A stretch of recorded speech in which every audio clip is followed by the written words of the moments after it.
शीत दिन में फलकोबी प्रचुर परिमाण में मिलता है जेहेतु यहाँ सीजनाल परिबा यहाँ केवल शीत दिन मिलता है आज गोटे आइटम बनैबी आपण मानक जब भल लगे तो लाइक शेयर और सब्सक्राइब करने प्रथम मुझे तीनो फलकोबी नहीं आपको नड़िया पर कोरी ने जदि आप पाखे ग्रेटर अच्छी तो ग्रेटर भी यूज करेंगे आपको देखुचे मुझे चुन चुन कोरिके आर चिपुड़ी पानी काटी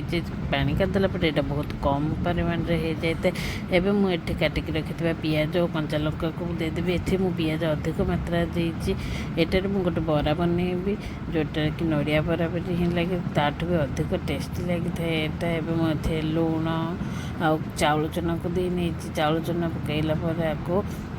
एथिरे मु किछि हळदी गुंड और मसला गुंड नहीं जेहेतु मु कंचा लंका पकई जेहेतु मुझे कंचा लंका प्रचुर मात्रा पकई से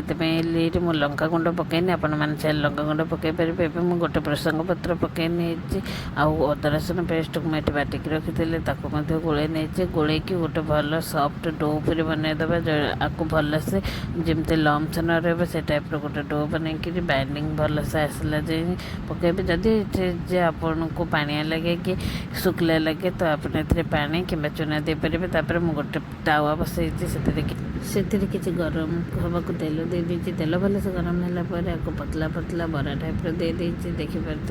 यहाँ दी साइड लो फ्लेम रे बहुत भल से क्रिस्पी है जाए भाजी ने आम गरमा गरम